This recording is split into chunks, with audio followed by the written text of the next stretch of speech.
Femi Adeshina is a spokesman of President Muhammadu Buhari.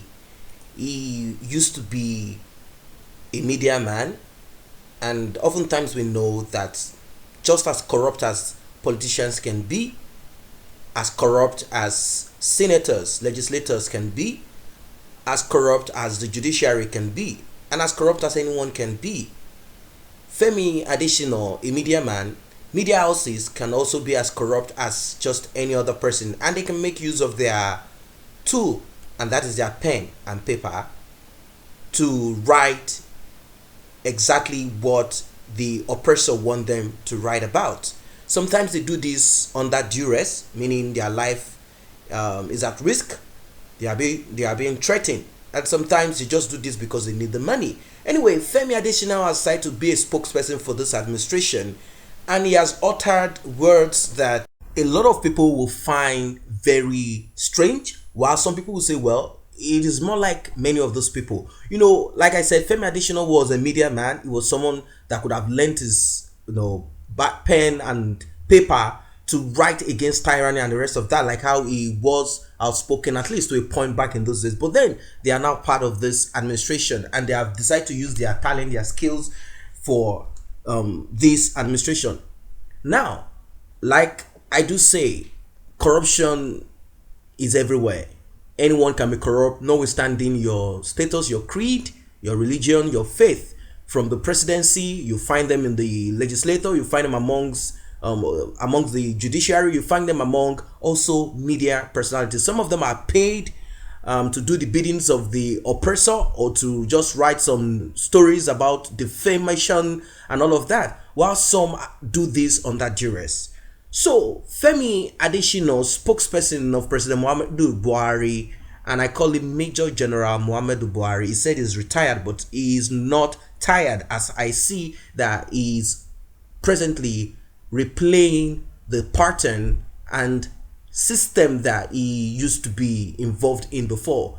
Now, this is a person that kicked out a democratically elected government, and he has done the same now with Ebele Jonathan. He protested, he said harsh words that at this moment would have been termed treasonable felony, like what he's charging Showore for. He did all of that. He thanked the social media for helping him achieve his aim. This is a person that cannot boast of ordinary level certificate, at least by law.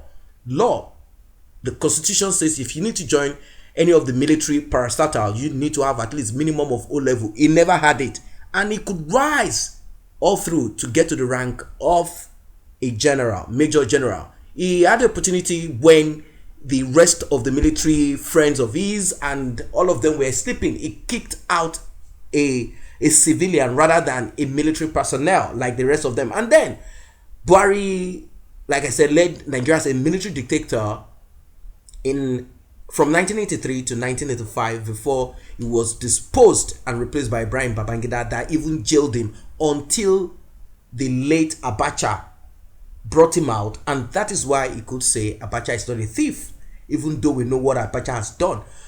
I don't think there is a foreign bank out there that belongs to Nigeria, and you should explain better where all of those stolen funds are being brought back from. Adeshina said this in an article celebrating the president's birthday, which was shared on his Facebook account on Tuesday. He said Nigeria would have been better if Buhari had remained as a military dictator. Wow. According to Adeshina, Buhari's regime led Nigeria on the right path till forces of reaction struck, and we were back to worse than square one. I have said it before and I say it again. I have followed Buhari since he was a military ruler when I was an undergraduate, he said. And if that regime had lasted for long, Nigeria would not be in the doldrums that she found herself. It was a tough administration, but which was leading us on the right path. Yeah, in those days, we heard that Buhari locked up some people without proper, prosecution. I mean, without taking them to the court. At times, he just locks people up. What he does is, if I don't like you, if I don't see what I need to see in you, they lock you up. And that simply means that's dictatorship. That is what it is. Buhari cannot operate in the ambient of democracy. He can't walk in that circle. All he needs to do is to oppress, and that is all it does. Now, in certain cases, there might be some people saying, well, yes, he was able to lock up some people, he was able to lock up these people and that, and if he had continued to lock up certain groups of people, then maybe Nigeria would have been better. But then, when you look at all of this, there are certain things, there are certain actions and activities of these dictators that will eventually destroy the good that people expect from them.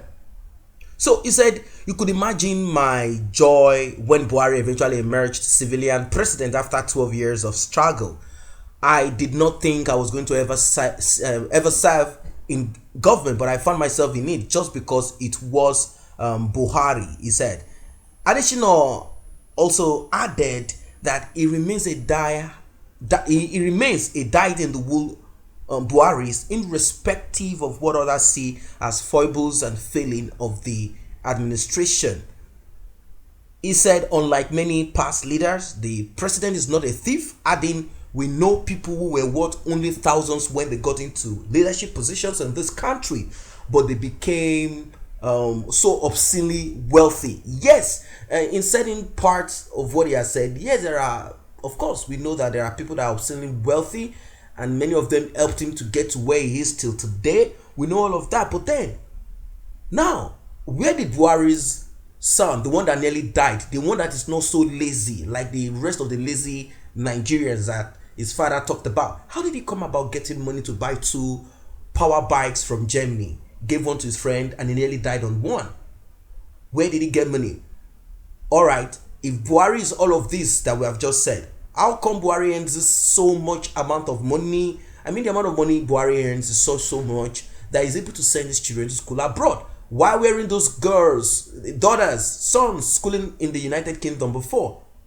Where did all of this money come from? Is it a institutionalized, corrupt system where the president earns so much and the citizens cannot even boast of minimum wage of 30,000 naira that they are pushing out for, and they say, no, I don't think we can pay, and some say, okay, you know what, we're going to pay, like Lagos State, we're going to pay extra. That's because the money is there, but these people have decided to keep it to themselves. So simply put, if you know how to fight, you get yours. So the presidential spokesperson also dismissed the jaded talk of the fight against corruption being selective, saying those of that opinion are operating from a personal mindset. And the truth of the matter is this: yes, it is being selective. No matter who you are, however close you can be to him, when it comes to corruption, this president speaks up for no one. That is why the anti-corruption agencies are making conquest. It teleguides them in no way, he said. If all the information you consume is from social media, the critical segment of the traditional media, you will likely miss the correct pulse of the country. That is what he said, Adeshina. And like I said, history will not forget people like this. Now, about the fight, I see this administration as a corrupt administration. Why? Because it is selective in how these rules are applied. There are a lot of people from the northern part of Nigeria that this president has kept quiet when their cases come up. There are people that he knows right there that they are lawless, they are criminals, they've stolen, but because they are part of the party, they are the ones that put him there, he has kept quiet. There are some of the generals that are still alive, they are thieves, and immediately Buhari said Abacha is not a thief. That is when I know, that's when I got to know that we are heading nowhere with this kind of thought, this kind of man, with this kind of mindset. Well, maybe he felt that Abacha helped him, got him out of prison. Then he should have kept his mouth shut without saying anything about it. And even keeping your mouth shut is another problem again. Rather than coming up to say that Abacha is not a thief. So the question he should have been asked, like I said initially, is why did Abacha steal? All right, let's also use the word steal. Why did Abacha decide to keep Nigerian money somewhere without even the government, without the populace knowing that our money is being stored in many banks in Europe, in America? What for? He said Abacha is not a thief. That's when I know that this man, he is a religious bigot. He is tribalistic. He's just everything that you can think of. The most lawless, oppressive, retrogressive and authoritarian regime ever seen in the annals of Nigeria. Does Femi Adeshina know that the Major General Buhari retired regime of 1983-1985 was even as illegitimate as you can ever think, because he overthrew a democratic government of President Shehu Shagari? You can't be associated with a dictator and reason rationally. Only failure can convert one's sane mind in the likes of Femi Adeshina, Sage Keyamo into a mummified zombies as we are seeing them today. We know they know the truth, but they are criminals, they are thieves. All they needed was that spotlight to be able to have the opportunity to be in the system, get money, and package their family and friends. What I said in this administration is nepotism being played out at every nook and cranny.